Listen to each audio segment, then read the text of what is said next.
Thank you so much for having me here. And Stephanie, this event is always really well done and wonderful. Lunch looked amazing. So I'm really excited to be here and happy to be talking to you about this topic.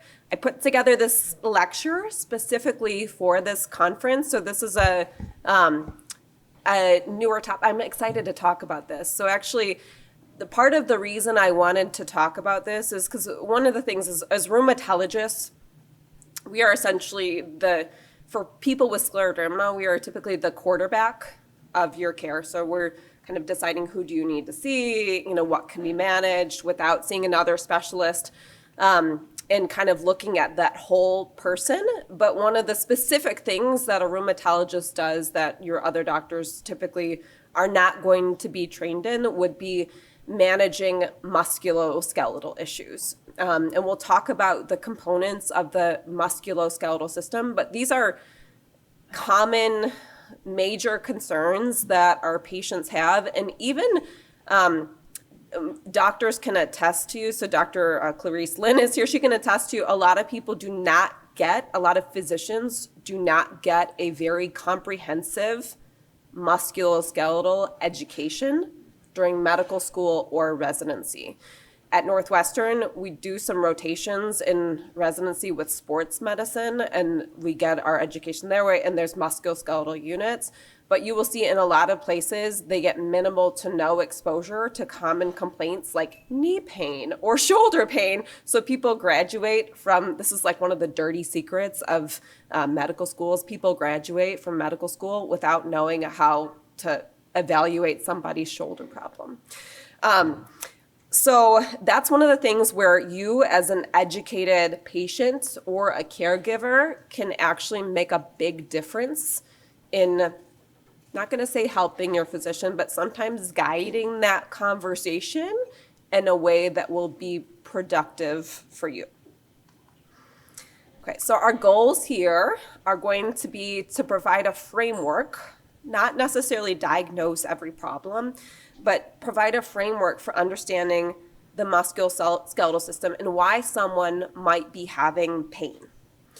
We're going to talk about ways that scleroderma can affect the musculoskeletal system, and we're going to actually go piece by piece in different parts of the body of common areas where people experience pain and why that may be so.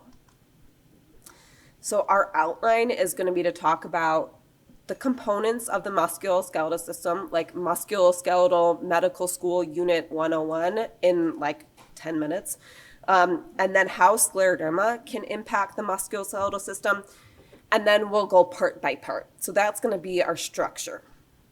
Okay. Musculoskeletal system components. Joints. It seems really, really straightforward to say what a joint is. I mean, you think about a joint in welding, right? It's where two pipes come together.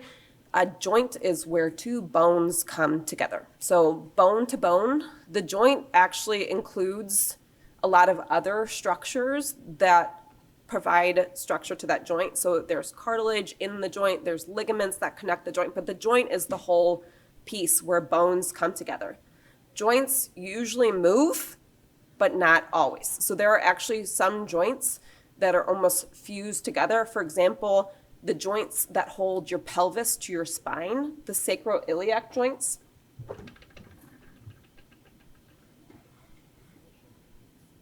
So we've got our prop. So this would be the sacroiliac joint here, where the sacrum meets the ilium. That's actually called a fibrous joint, and it's not supposed to move. If it moves, it's not good. So generally, you can find a joint by noticing where something's bends, but there are joints that are supposed to not bend that sometimes, if something has gone wrong, will move. So, okay. Ligaments are often part of that joint. Ligaments bind bones to bones. So you'll find a lot of ligaments in the foot. Those are the things, we'll talk about pathology, but those are the things that cause sprains. Bursa sacs. bursa sacs are really important, and a lot of times we don't think about the bursa sac as part of the musculoskeletal system. So I actually added a bursa there above the knee. We all have a fluid sac that is not within the joint proper, but is outside of that joint that's right above the knee. And sometimes that can get inflamed, or we have bursa sacs on our elbow that sometimes if you put them on the table, they can get swollen and cause bursitis. Bones are actually living dynamic tissues, so they're not just pipes or sticks. They're actually composed of cells that are very specialized. These are cells that lay down new bone, that turn over new bone. They have a structure on the outside called a periosteum that if you break a bone or injure a bone can cause severe pain. Usually bones themselves don't cause pain. There are exceptions, right? If you have a fracture, if you have a major injury, sometimes we feel other structures as deep bony pain. That is usually the case when people feel a super deep pain. It's usually not actually the bone itself. Muscles. So muscles are wrapped in a layer called the fascia. When the fascia gets inflamed, it's terribly painful. And when muscles swell, they are in that fascia is like a capsule. And so when they swell against that capsule stretches and causes lots of pain. Tendons, I want you to remember tendons because tendons will come up all throughout this lecture. Tendon pain, probably the most common cause of pain that we see, and we don't think about it that much, right? So tendons, they connect muscle to bone, and tendons can be a major issue in scleroderma. Tendons are often actually connected to the joint itself. So when people have joint pain or joint swelling, they often also have tendon pain because the tendons actually go right into that joint and connect the muscle into that joint. Terminology. Arthritis in common terms is often just used to any joint problem. So arthritis, if you want to get technical about it, itis is inflammation. So there are some people who are sticklers for the English language. We're going to say it's an arthrosis. Okay, nobody says arthrosis. We just say arthritis. So anything where somebody has an injury or inflammation to the joint is going to be an arthritis. I would have to say, technically speaking, I have arthritis. Most of the people walking around in the United States are going to have arthritis. Gymnasts at the Olympics are going to have arthritis. So arthritis doesn't mean you're not going to be functional. Arthritis just means something has happened to the joint where it's not this pristine joint that you had when you were born. Tendon or muscle injury is going to be a strain. Ligament injury is going to be a sprain. That's when you twist your ankle, step into a pothole, your ankle twists, you get a bruise there, hurts, swollen. That's a sprain. And then bursitis is when that bursa gets inflamed. Again, remembering that itis. Bursa, inflammation of the bursa is bursitis. What are the types of pain? So this is really important. There's different categories of pain. Pain is not all the same. So there's one type of category of pain that's very interesting, which is called neuropathic pain. Neuropathic pain literally means problem with the nerve. Neuropathic, path is problem. That type of pain has a different quality. So it's often a burning, a stinging, numbness, pins and needles, electricity, like a shock. Those are problems where the nerves are being abnormally activated. This type of pain can occur on its own for no apparent reason in scleroderma. There can be a problem called small fiber neuropathy, where people get nerves, abnormal pain sensations scattered throughout the body in no particular distribution or for no particular reason. So often there's no injury there. It's just the nerves are abnormally excited. So neuropathic pain is caused by activation of fibers called C fibers. If you were to test the nerves and you were to test, like do an EMG, a nerve conduction test, you would often see that those nerves may look completely normal on testing. If you were to do a CAT scan or an MRI, the actual images would look completely normal. Neuropathic pain, it seems to come out of nowhere, but it's because the nerves are signaling in an abnormal way. So for neuropathic pain, we use medications that are targeted towards nerves. So example of those would be medications like gabapentin, pregabalin, or duloxetine can all target nerve pain, but also you can target neuropathic pain by confusing the nerves. So if the nerves are signaling abnormally, sometimes you can confuse them by putting menthol cream on there. So sometimes we'll actually have people try things like BioFreeze. You can use lidocaine. So things that specifically will confuse those nerves. So creams and lotions, they do actually work for some kinds of neuropathic pain. Nociceptive pain is different. Nociceptive basically means bad sensation pain. And this we typically use to refer to when somebody has an injury or there is something that often we'll be able to find on an exam or on an MRI, something has been hurt. So nociceptive pain, it's sharp, it can be localized. So it's not I have pain all over, it's I have pain here in my knee, on the outside of my knee. And when I touch it, it's sore to the touch. Sometimes that pain will be aggravated by certain movements. So I can be feeling fine and then I step the wrong way and yikes, it hurts. That's nociceptive pain. That is caused by activation of fibers called alpha delta nerve fibers. They're different than those neuropathic pain fibers. So for nociceptive pain is a good thing.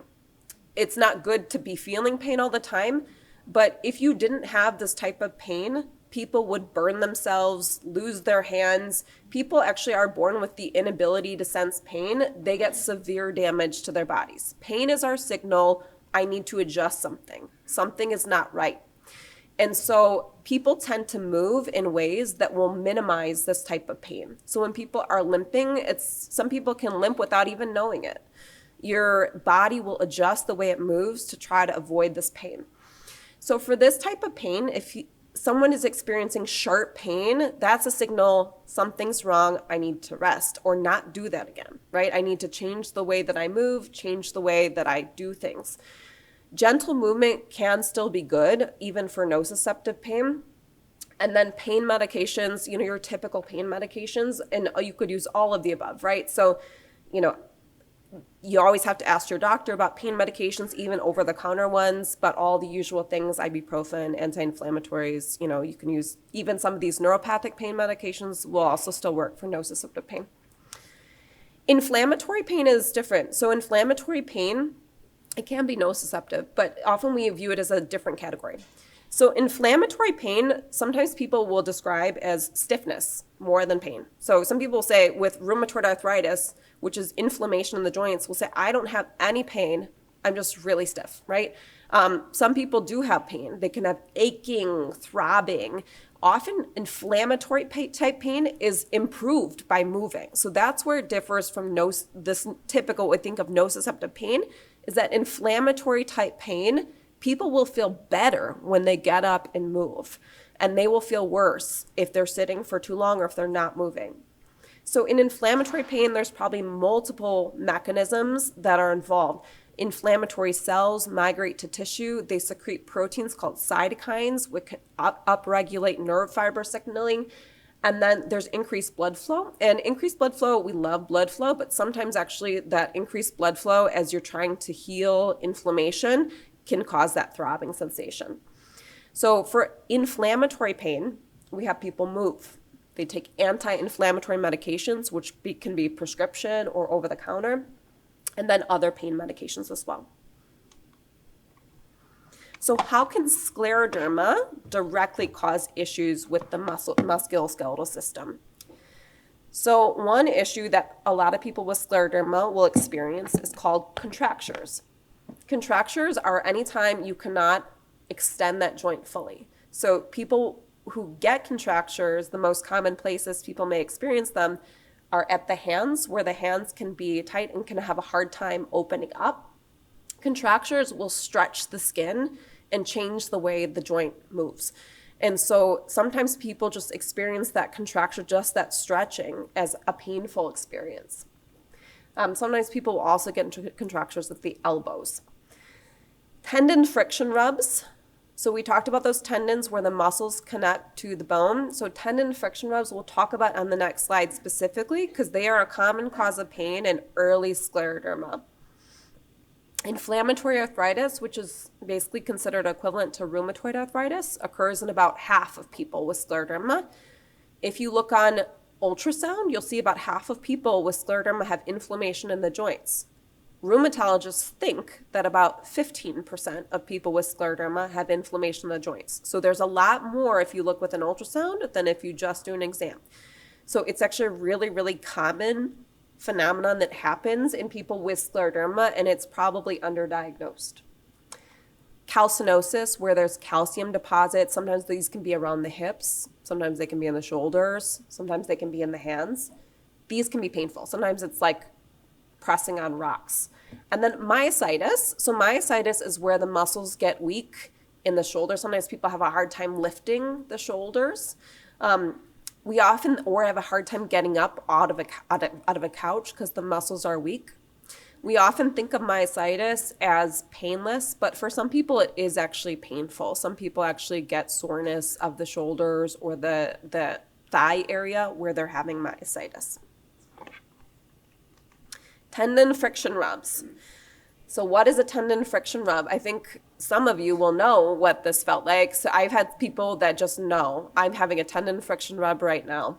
So it's most common in early diffuse disease. So when there's lots of skin involvement, when people have RNA polymerase 3 antibodies, we see a lot of tendon friction rubs. They can be a horrible feeling. It's a horrible feeling. It's you put your hand on a tendon. So sometimes we see them around the elbows. And as that joint moves, it's like a rusty hinge. Imagine you're trying to open the door and that hinge is rusty. That's the same type of feeling. It's almost like a vibration or a grinding type of feeling. They can occur anywhere. Sometimes we'll see them in the wrists. Sometimes we'll see them in the knees. Sometimes I've seen them in a foot. And they're not always every place. So some people can have them in a shoulder, but not anywhere else. And they can improve with medications that target inflammation. We see a lot of quote unquote common musculoskeletal issues in scleroderma. And why is that, right? So sometimes you'll hear your doctor talk about, well, that's just regular arthritis, right? But why is everybody with scleroderma getting regular arthritis? Or why is everybody with scleroderma getting tendinitis? So, and it is extremely common in our patients to have these things that, rotator cuff pathology, which we'll talk about, is so common in people walking around, on the streets of Chicago, right? But we see it all the time in patients with scleroderma. So why are our patients getting so many common musculoskeletal issues? So normal connective tissue is not just collagen. It's collagen, it's hyaluronic acid that cross-links the collagen, it's elastin. So elastin gives the connective tissue elasticity. Okay, you think about little kids, babies that are able to heal just like magic, and their skin has not only that collagen, it has that thick layer of connective tissue, but it's also super stretchy. Babies and little kids, they're bouncing all around, and they're able to heal from things because their skin has strength and it also has stretch. As we get older, we all lose the stretch. So our skin gets somewhat harder in everyone as we get older. And in scleroderma, that whole process is really exaggerated because a lot of that connective tissue that's supposed to be composed of many different types of tissue, it actually gets replaced by bands of collagen. So if you look under the microscope, you're going to see just thick bands of collagen. Okay, collagen is great for a scar, to heal over a scar, and it provides like a Band-Aid, but it does not going to give that stretch. So it's like glass. It has hardness, but if you damage it, it's going to be harder to repair because it doesn't have the normal stretchiness. General ways that you can support good muscular health in scleroderma. These are good principles for everybody too. This is, I think, should be something that we teach in schools of how when you're a kid, you can support your joint health throughout time. Maintain a healthy weight. This does not always mean losing weight. So talk to your doctor about, whether your weight is an issue, because we don't want people with scleroderma losing weight and losing muscle mass. It's not always about the number on a scale, but for people who are carrying extra weight and it's causing an issue, they may want to lose a little bit of weight. For people who are running on the lower side and they don't have the muscle mass, they need to bulk up a little bit. So maintain a healthy weight and talk to your doctor about what that means for you. Eat a nutritious diet. So you've got to get your protein building blocks. You've got to get your fruits and veggies.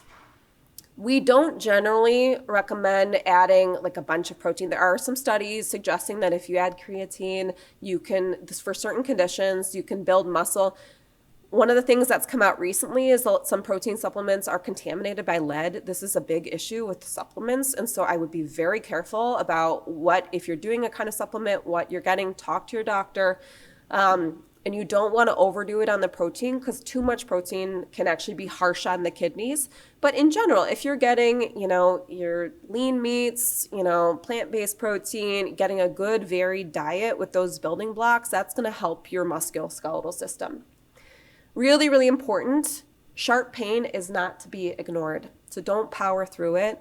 If you're doing something that causes you to have sharp pain, sit down, rest, readjust your activities, but don't just ignore that. Move regularly. We say motion is lotion, right? So you want to be moving, and it can be gentle movement. If you are not able to get up and walk, you can turn on some music and you can just move your body, right? So there are different ways to move that can be adapted to who you are. It does not mean running a marathon.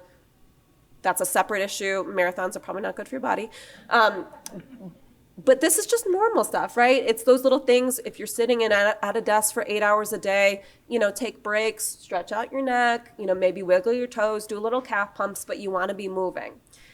And then I have strengthen muscles. I think I was thinking strengthen and stretch muscles, but you want to do a little bit, make sure you're being mindful of really specifically trying to strengthen and stretch. Okay, now on to part by part. Different parts that hurt. So this I started with first, because hip is probably the number one area that we'll see. I think hip and shoulder are kind of close in terms of how often we will see problems with this. So this is the part where I have my models. Okay. So the hip joint itself, I'm going to walk around, it's your classic ball and socket joint. So the hip joint it's like a jointy joint. It's like what we classically think about, where two bones meet together and they fit nicely in this little pocket. You can have abnormalities that people are born with. Oh, okay. I love it. Okay, thank you. All right.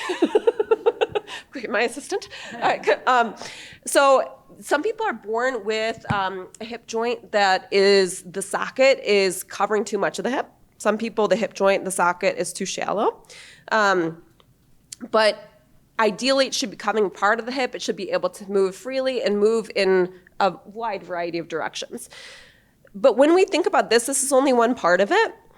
So actually, the hip joint, if you look here, here's the hip joint here's the iliopsoas muscle sitting in front of it. If you were to look at all of them, and this is not only part of the musculature of the hip joint, so if you were to look at the musculature of the entire hip joint, you don't even recognize the hip anymore. The hip becomes a structure that is completely enveloped by muscle. And then also you have the spine in the back, which can cause issues with pain for a lot of people. So a lot of times what people are experiencing as hip pain is most of the time is not actually the true hip joint. Most of the time it's muscles or it is spinal involvement. So and actually, if I hand this to the tables, I would like to, as we go through these, I would like if we could pass them around. Would that be okay? So just have a look at it and then pass it this way and kind of back through, or whichever direction you want to, so you can actually touch it and kind of have a look at the model itself. So, thank you, Mark. Okay, trochanteric bursitis. I added the trochanteric bursa here. This is probably the number one thing that people are describing when they have what they refer to as hip pain. And it's actually outside the true hip joint. So the trochanteric bursa, so we were taught in medical school, don't point to yourself when you have a problem, but it's irresistible to want to point to yourself. I'm not going to point to my hip because I feel like it's just inappropriate for me to be pointing to my pelvic region on the stage. But your trochanteric bursa is on the outside of the hip. I'll kind of point in that direction. And it's tender touch in the outer upper thigh. And for that one, people will describe that it hurts when they're sleeping. So often you're lying on one side, you just cannot get comfortable. Trochanteric bursitis treatment is, we love the pillows. Use your pillows to kind of cushion that area so it's not in so much pain. And then if you have a big, heavy purse, get rid of it or put it, or use a backpack or a roller bag, something where you're going to redistribute that weight. Because what happens is when you carry that big, heavy purse, now you're leaning towards the side. Okay, and then that's going to stretch the trochanteric bursa. I have to point. It's going to stretch the trochanteric bursa and the glute medius, which we'll talk about. And then our glute max. Everybody knows where your glute max. Your glute max is like typically what you think about as your buttocks. Okay, so those muscles, when we are at our computers all day, we are sitting on them and we are flattening on them. There is a phenomenon called dead butt syndrome where your butt just doesn't move. And it is actually quite common. It's a big deal. It is, so our glute max, they're some of the strongest muscles in our body, and yet we don't use them. So, if you were to actually isolate your glute max, and typically you would do that by leaning over and then extending out, you activate your hamstrings a little bit, you'd be surprised by actually how weak your glute max would be. So you do actually have to activate that and work on it to try to compensate for the fact that in our modern lives, we don't use it that much, because that will help take pressure off the side of your hip when the back of it is stronger. We can do an injection for this if needed in clinic. There's always risk to injections. You can have bleeding or other complications. So we try to actually do non-injection, techniques first if you can. But if needed, the injections can be really helpful.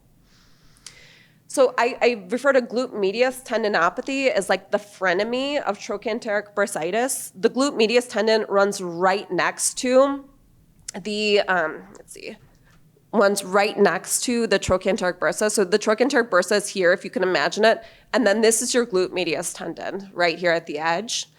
So glute medius tendinopathy, if you've ever had it, and I have, it's frustrating. It is, you can feel fine, and then you get up and it like catches and you can't walk.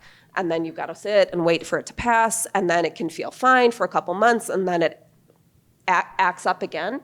So again, if you have those weak glute maximus muscles, that can put more strain on the side of your hip, on the glute medius.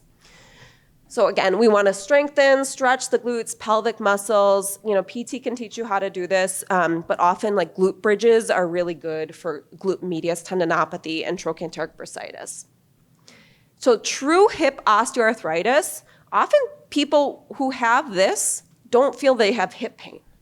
So they actually will often describe that they have groin pain, where it radiates actually into the pelvic region, into the groin. And typically when people are having this kind of pain, they will have difficulty doing, if you're sitting in a chair, difficulty doing a figure 4 or opening up your legs into a butterfly motion. So true hip pain, this is where the orthopedic surgeon may need to get involved. So true hip pain is if you're having this type of pain or if it's radiating into the groin, into the thighs, that sometimes the orthopedic surgeon does need to get involved because they may need to replace it if it's really bad. Hip replacement, always talk to your rheumatologist if you're planning for something like this, because you have to think about your medications and think about other risks. But hip replacement surgery can actually be really helpful for people. It's often the outcomes are really good with this one. So knee pain. Okay, so probably the number one cause we see of knee pain in the clinic is actually something called patellofemoral syndrome. I'm going to see if I can use the mic to actually demonstrate what patellofemoral syndrome is. So often this one is when you're doing a squat or you're going up and down stairs. It's a crunchy kneecap. Okay, we're going to try it.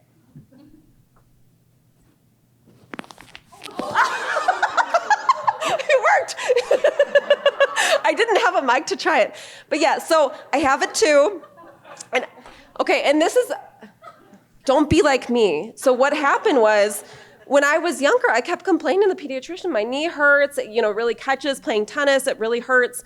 And he said, oh, that's weird, I don't know what that is, And then I was running a lot when I was in medical school, and my knee got so bad, it was swollen, I couldn't even, getting up, I couldn't do the stairs, I had to go up and down sideways, and it lasted for months, and I kept running through it, just because I was like, of course, being a med student, you either think that you're dying or you're just ignoring everything. So I damaged that patellofemoral compartment. So now I know better, and now I also know that you need to strengthen your quadriceps. So now I have dedicated strengthening program for my quadriceps. And when you have patellofemoral syndrome, you have to be mindful of the way you squat. So people with this issue where they have a crunchy kneecap, and if you want to test this for yourself, whether you have some patellofemoral syndrome, you can put your hand on your kneecap and then just extend your knee. And if it crunches, you have some patellofemoral instability. Okay, so it may or may not hurt, but it may be helpful to know that, oh, okay, in that track, that kneecap is not quite happy and smooth in that track.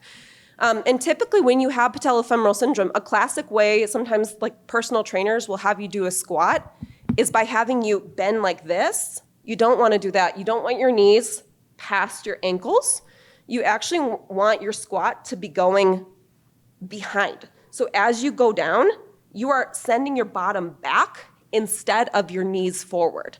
So all the motion really should be from the glutes and from the posterior area. You should not be having forward motion of your knees. And so just looking at it too from a different angle, so if you didn't see, so instead of doing this, you're really doing this. It should almost feel like you're gonna fall backwards. So often we have people do this type of squat literally in a chair. So when you're in a chair, you just sit in the chair, and you can do it two ways. So you can sit in the chair and just slowly raise up a little bit. That's your squat. Or you can come down from the top and then go back. And if you fall back, okay, chair's right there, right? So that would be, because you really want that weight to be posterior. Okay. Okay, so we have our knee model here. We can pass around as well for people to have a look at. So what we see in this compartment, so the patellofemoral compartment is actually here. This is the patella, the kneecap.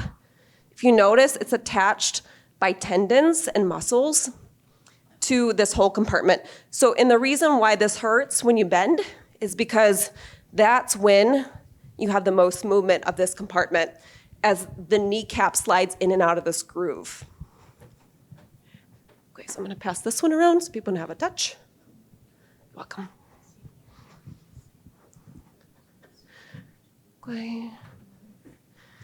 Okay, we would contrast that to what we call typical knee osteoarthritis. And again, when we talk about these typical joint problems, the typical ones are where the orthopedic surgeons are going to get involved and consider at some point replacing the joint. So the tibia is your shin bone, the femur is your thigh bone. So we call where the tibia meets the femur the tibiofemoral compartment. So that's like your classic knee joint with the cartilage in between. When people talk about bone on bone, this is what they're talking about. And you can see that here's an x-ray of progression of knee osteoarthritis where those bones get closer and closer over time. It doesn't always progress. Some people just have stable arthritis, but this is an example where it is progressing, where those bones are getting closer and closer. Pain with knee osteoarthritis is usually worse with movement, better with rest. Some people will get a change in the shape of their legs, where their legs are more bow-shaped. Some people will get more knock-kneed. There's something called gelling phenomenon. If you have gelling phenomenon, you may have experienced this driving to this conference. When you get out of the car and you're in the parking garage and you open the door and you're like, okay, right? It takes you a minute. The goo inside of our joints is literally a gel. And so it is literally like having Jell-O sit in the refrigerator where it gets stiff. And so as you move, it's like starting your car. We've got to warm up your car a little bit, where you've got to get that gel moving. And typically stiffness with this should be brief. So usually people with knee osteoarthritis, if they don't have rheumatoid arthritis on top of it, it should be less than 30 minutes getting up in the morning. But then you can still, some people will feel stiff all day because every time you sit, it gets worse again. So for knee osteoarthritis, it's you'll see physical therapy come up a lot in this. Physical therapy can be really helpful, strengthening those quadricep muscles. Voltaren gel, again, ask your doctor about all these because there are some people who, even though Voltaren gel is over the counter, they can't take it. But it actually is really helpful for knee osteoarthritis. Tylenol, NSAIDs by mouth, these are the ones where if you have arthritis in this compartment, they will consider injections. Steroid injections can be helpful. They don't last forever. Some people get a longer benefit, but on average, it's about 6 weeks. Hyaluronic acid injections, that's those gel injections, they can be really painful, but sometimes they can last longer. And then knee osteoarthritis is actually it is very weight dependent. So when you take a step, if you have 10 extra pounds, you multiply that by 3 to 5 with the step. So if you're carrying 10 extra, it's like 30 to 50 pounds extra when you move. So for this, if you are over your, target weight, maybe losing 10 pounds might actually take some of the pressure off your knees. And knee surgery is a very tough surgery. So, and specifically talking about replacement, arthroscopy where they just do the camera inside, it's easier. But a knee replacement, it is a tough surgery without scleroderma. With scleroderma, it's very tough surgery. So you always want to talk about that one first. You all heard of these weight loss medications like Wegovy and Ozempic, yeah? Okay, so semaglutide, which is the component of, it's the generic for Wegovy or Ozempic. It actually was studied in a clinical trial for knee osteoarthritis. This is the New England Journal of Medicine, which is like the #1 journal of medicine. And it showed a significant improvement in pain and physical function. It's very difficult to get these medications. It's not something your rheumatologist could or necessarily should prescribe. We would typically only use this if somebody had another reason to be on it, if they have diabetes or if they, have, significant obesity that would require these medications. But if your doctor thinks that this is appropriate, talk to your rheumatologist because that may actually help knee pain for some people. Shoulder. Okay, shoulder pain. Our fellows know this. When they come into clinic, and again, you don't learn this in medical school, I would say 95% of the time when someone has shoulder pain, it's rotator cuff tendinopathy. The other 5% of the time, it's actually probably a pinched nerve in the neck, but it's almost always rotator cuff. And specifically, it is the part of the rotator cuff called the supraspinatus. So the rotator cuff is what rotates your shoulder. Your shoulder is a 360-degree joint. It's supposed to go in every single direction. It's a very shallow socket, and it's really dependent on those muscles and tendons to give it structure and stability. So when you have problems with those, it can cause a lot of pain. Classically, people feel this as pain when they are sleeping. So when they are sleeping, it's really hard to get in a comfortable position. I'm gonna start in the back and pass this around this time. The supraspinatus tendon is right at the top here. And so it's kind of buried under, this is the collarbone, and then you have the scapula, which is the shoulder blade. Hello, okay. So I'll give you this to just have a look at and pass it around, okay. The supraspinatus is the most commonly injured tendon of the rotator cuff. And the supraspinatus is really responsible. It takes all of the burden of the shoulder right around here. So as you raise your arm up to this point, it is all the supraspinatus. So up until here, you have the deltoid, which is your thick kind of shoulder muscle that's helping you. After you get to this point, you also have the deltoid, but in between here, it's all rotator cuff. So if you get to here and ouch, can't go further, that usually indicates a supraspinatus injury. Most supraspinatus problems are partial tears. So it's not very common to have a full tear of the supraspinatus. It does happen. Usually in those cases, if someone has a full tear, they get to here and no more. They have to go like one of these to get their arm up. If you rupture your supraspinatus and you don't know when you did it, the orthopedic surgeons won't fix it. So they usually will say, if you're a pitcher and you threw a pitch and you ripped your supraspinatus, they'll take you to the operating room and they'll go fix you. If it's like a wear and tear situation where we don't know how long ago it happened, they'll just let you live without the rotator cuff. So it is, and you can actually live without it too, so people can develop adaptations to move their arm without that. So again, we do physical therapy, pain medications. There's a bursa right above that supraspinatus that if you inject it, sometimes actually will help with that pain. So sometimes we do that in the clinic. So Kaiser Permanente has actually really nice rotator cuff exercises. I know physical therapy is awesome, but then sometimes in January when it's super frigid or if you have a high copay, sometimes it's just not possible, and there are ways to get those exercises online. These are just a couple of the exercises that you can do. Again, talk to your doctor. If you have questions about the exercises, you can go over some of those as well. But there are ways that you can look up some of those basic physical therapy exercises online. Okay, back. So spinal osteoarthritis, we talked about how common osteoarthritis is. And if you were to look at these spines of these football players, athletes, you're going to see a lot of what looks like this. So here's the osteoarthritis that we're talking about. Oh, I guess I lost it. Okay, I'll go point to it. Okay, so these are called osteophytes, where there's little spurs where the bones meet the bone. So those are classic signs of osteoarthritis, where you have those bony spurs. The spurs themselves are not a problem. They're just a sign that something has gone wrong with the spine. You can also see in this x-ray as well that some of the spaces, it's fine. The spine's gonna have osteoarthritis. Okay, where the disc space in between, some of those disc space are not really juicy anymore. So some of the spaces look like they're squished, and some of these bones, they're not in perfect alignment. Some of the bones are actually shifting. So sometimes you can see that as well. And when you look at spinal osteoarthritis, again, if we look at our spine, I'm not gonna pass this one around. This is a troublesome model. This one tends to want to fall over. But you can see how the nerves in the spine exit. So the nerves are in yellow. The nerves in the spine exit through these bones.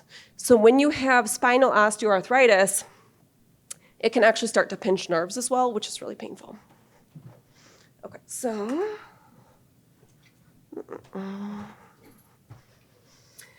So treatment for, again, physical therapy. When you have arthritis in your spine, you actually want to strengthen your front. So often an issue with the back indicates that your front is weak. So when our core is actually what stabilizes our trunk. The back is meant for keeping you upright. So those muscles are up and down, and they tend to spasm if they're doing too much work. So that's why when people have arthritis in the back, sometimes they'll have it where, I don't know if you've ever had this, where you have a problem in your back and you can't even stand up. It's, because those muscles are so tight, or there's a visible knot. So in order to take the pressure off the back, you actually need to strengthen those muscles in the front that wrap this way, this way, this way. Those muscles give you stability. Sciatica does sometimes occur. So one of the most common areas that people will pinch a nerve in the back is right where, in green here, so where the lumbar spine meets the tailbone area, the sacrum. So that is called L5S1. And when you slip a disc here or you pinch a nerve, that nerve that runs down the back of the thigh and down to the leg gets pinched, and it's a horrible type of pain where people are, did you see it? It's right here, yeah. So that nerve is the one that causes sciatica. And for that, we usually do, again, physical therapy, sometimes injections as well. And if it gets really bad and it's not responding, that is sometimes where a surgeon might need to get involved and open up that area. Like if there's a disc pinching it, I'll walk around so you don't have to bend your neck. Okay, it's this guy. All right. See if this works. Okay. So while I'm showing you that, I'm going to talk a little bit about osteoporosis. So osteoporosis, oops, okay. Osteoporosis itself usually doesn't cause pain. When osteoporosis can cause pain is when people have a compression fracture. So compression fractures can happen if you have osteoporosis just from doing nothing. So often spinal compression fractures, you don't have to fall to have one. And that's why we're careful about the bone density with people with scleroderma, because they're at higher risk of osteoporosis. But compression fractures, it might be just putting a dish in the cabinet and then there's a sharp pain in the back. Sometimes they occur and you don't even know when it happened. But if it does happen, it can cause chronic pain that you can't fix. So we try to prevent them if we can. Okay, so hands. Inflammatory arthritis or rheumatoid arthritis can occur in scleroderma. This would be an example of someone with inflammatory arthritis. That stiffness in the morning lasting more than 30 minutes. Typically, there's visible swelling of the joints, and there can be swelling in an MRI or ultrasound. What you can see here, what I'm pointing to with the arrows, is something called the MCPs, the metacarpal phalangeal joints, where the hand meets the fingers. These are joints that are the ones that are often involved in rheumatoid. These ones can be involved in osteo, the ones more in the middle of the finger or towards the tip, but the ones by the hand, that's more indicative of rheumatoid. And we treat that with medications that might lower the immune system, reduce inflammation. I bring this picture up because a lot of people think, again, osteoarthritis is the common arthritis that most people over the age of 50 will have. But look how severe osteoarthritis can be. Just because it's common doesn't mean that it's fine or it's mild. So osteoarthritis, even though it's what we call like normal arthritis, it actually can look just as bad as rheumatoid. And for some people, it feels just as bad as well. But it's different. So people with osteoarthritis will typically have morning stiffness for less than 30 minutes. Their pain is often worse with using the joints, like turning a jar. They get knobby joints, especially if they have knobbiness towards the tip of the fingers. That's osteoarthritis. And then those things will manage not with medications that lower the immune system, usually. There are some exceptions.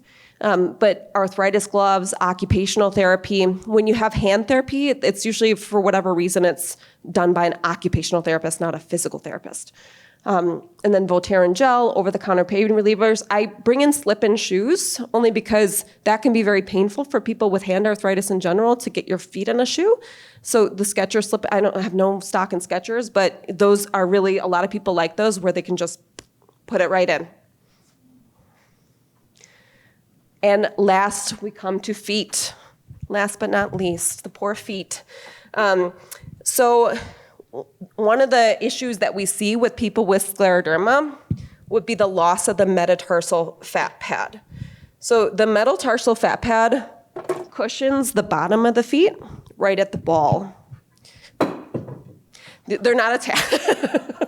It's a learning curve. I always forget that it's not like bound there. It's one of the flaws.